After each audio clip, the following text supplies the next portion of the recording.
We accepted an offer to sell our home and had 30 days to buy and build a van, or we'd be without a home. The problem is, we didn't own tools and have never built a thing in our lives.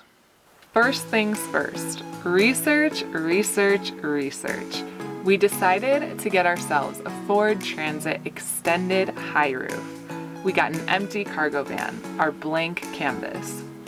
Overwhelmed before the project even began, we realized we needed to break it down into bite-sized pieces.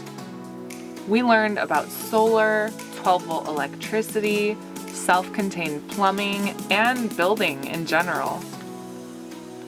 I know what some of you are thinking. Wait, haven't you flipped a bunch of houses? Yes, but we hired contractors.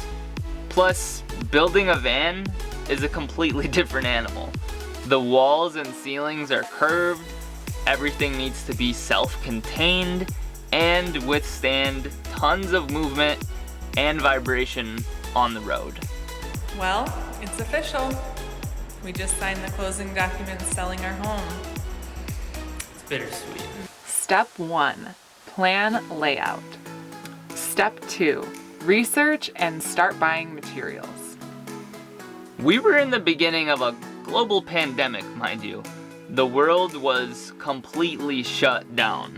We had to wait in lines outside of the Home Depot for our hundreds of trips to the hardware store, and many items we needed online were either unavailable or the shipping was delayed. So we worked with what was available. Step 3, start with an easy job, insulation. Our amazing friends and neighbors, Todd and Christina, lent us every tool we could dream of, and then some. Before we knew it, our garage turned into a workshop. Step 5, get the courage to cut a hole in your brand new van. How'd it go? Other than anxiously sweating bullets, I think it went pretty well. Yeah, we got a hole now. Yes. We got a hole for the fan. Yep, Here we go. we basically cut the pilot holes, then we connected it with the jigsaw, then we came through with a grinder to straighten out our edges, and now we are filing it before we gotta clean it and then seal it up and do all that good stuff. Step 6, frame, insulate, and lay subfloor. Step 7, pre-wire electrical. Ziad is the type to research things thoroughly and proceed with caution. He's a perfectionist that understands the devil's in the details. Emily is a dive in and figure it out as we go kind of gal. She's not afraid to mess up along the way. While our dynamic had its perks, tension was in the air. With 15 days on the clock, it became apparent. We were behind pace, despite our greatest efforts. We began questioning if we're crazy for thinking that we can even do this without experience, in addition to downsizing and moving out. Todd and Christina, checking up on us during their daily walk, generously offered up their Saturday to help us out.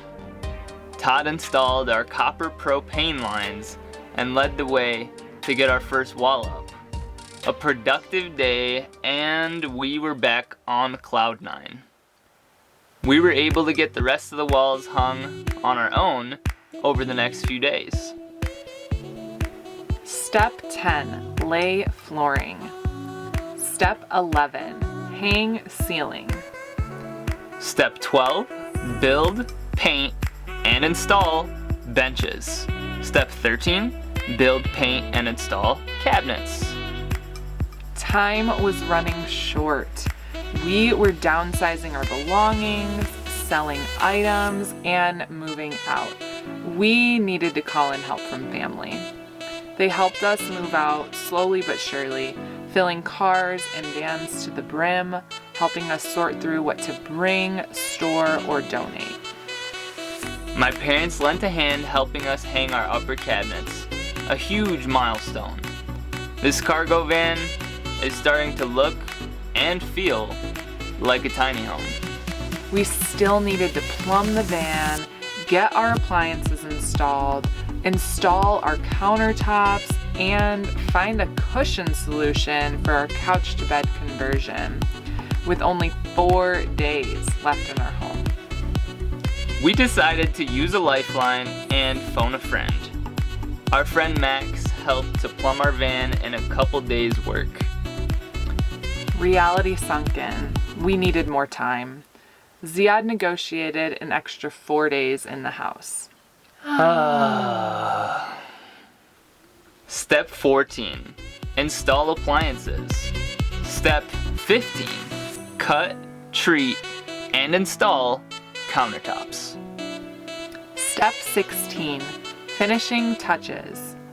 Step 17, move in. By the time we turned our keys into the new homeowner, we still had more to do. Staying with family, we created and upholstered our cushions, fixed our leaky faucet, and organized our new home. We decided to name her Celestial. We settled into this moving home in some of our favorite places in northern Michigan. Sure, there's more work to be done and some kinks to work out, but that is a story for another time. Huge thanks to our family and friends.